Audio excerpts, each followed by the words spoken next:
The U.S. National Hurricane Center, Hurricane Helene, which made landfall in Florida as a Category 4, has now weakened to a tropical storm as it moves further inland. The agency says conditions are still life-threatening with storm surge warnings in place.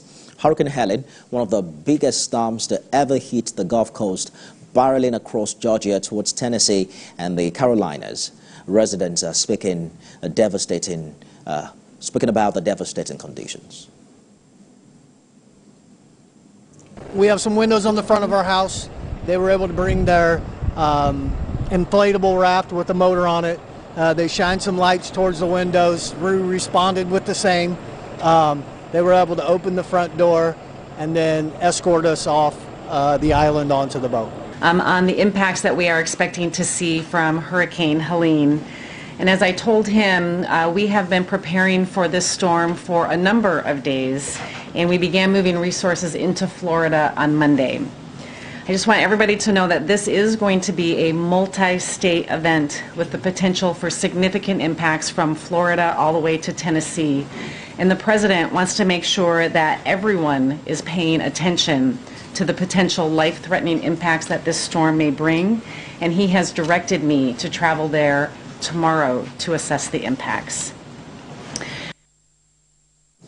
For more on this weather challenge, I'm joined by Dr. Justin Udie, Senior Consultant in Climate Resilience, Adaptation Planning and Carbon Management with Turner & Townsend. Thank you for joining us, Dr. Udie, on The World Now. Hurricane Helene made landfall as Category 4 storm, bringing catastrophic flooding to Florida and Georgia. What factors would you say contributed to its rapid intensification? Okay, thank you so much, Ifemi, for this question and the opportunity to air my views on this one. Yes, to look at factors. Before I get into that, but let me give maybe a brief background. You see, the whole Gulf of Mexico, including Florida, is not stranger to the issues around hurricane or dangerous or powerful storms, as we have seen in the case of Helene. Historically, we've had history, we have trends of these storms happening in this particular region before. In 2004 alone, there were about 4 of such hurricanes happening consistently in the same year. In 2005, there were other 2, including the world-breaking Hurricane Katrina that we all know about. And these events have been happening in this location consistently. But if you look at the question you've asked about what possibly would have been the cause of this, it's a combination of different factors primarily. But what's in recent times I'm careful about jumping into is to say that, oh, it's as a result of climate change, a result of climate change. No, not really. We don't need to get into that first. But we'll look at the warm ocean waters around that part of the Atlantic Ocean, the moist air temperature instability in the area, as well as the low wind shear. You see, that's really would be what we will attribute as the causes of these of powerful storms in the first place. But if you have to admit and link it now to maybe say a climate change related disaster or forced hurricane, then we can look deeper into the warmer temperature issue, because climate change is a leading cause, if you know, global warming. It causes a high surface temperature increase and provides a more energy surface, you call it, for hurricane to take up.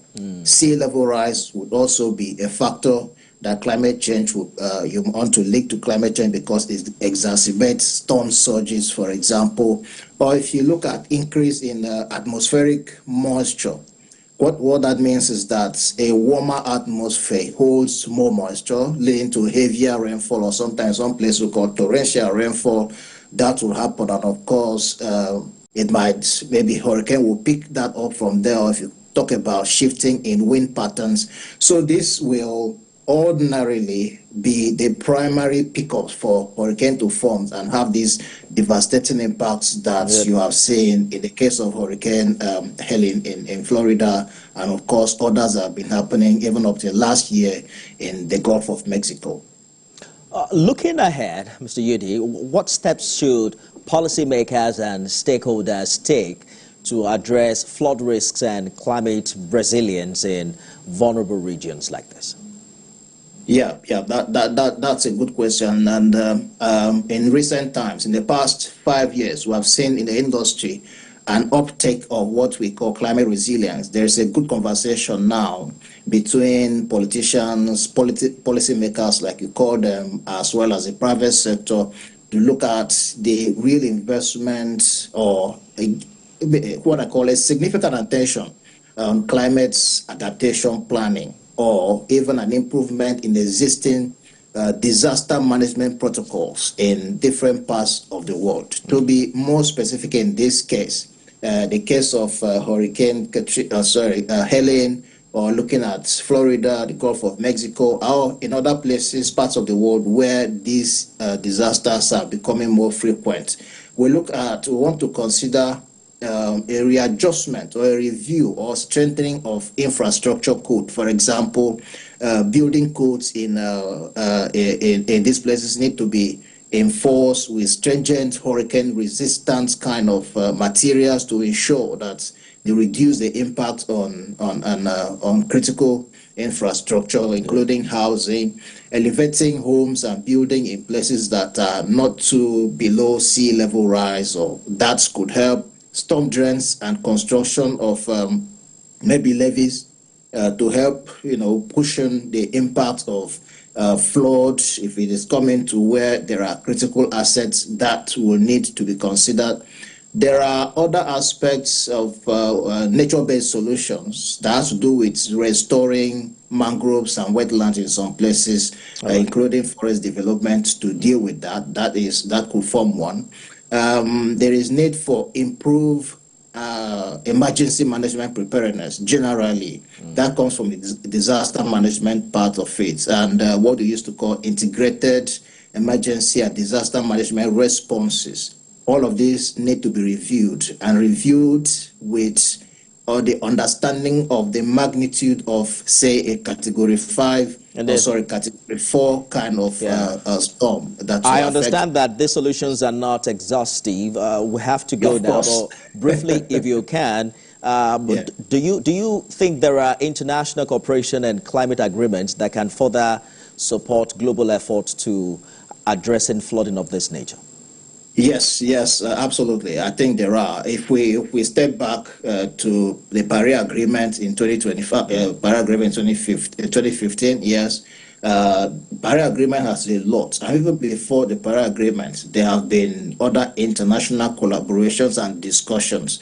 Currently, the world is meeting in America to discuss some of these issues. So that the UN provides a platform for every country, for every geographical locations to discuss and come up with domestic, if you like, regional climate adaptation responses and financing that could at least highlight most very vulnerable parts of the world, vulnerable geographies of the world, and give them special attention so that we could reduce the impact on critical infrastructure, reduce the impact on fatalities or lives and livelihoods, and of course have a better world that we think we'll be able to live in.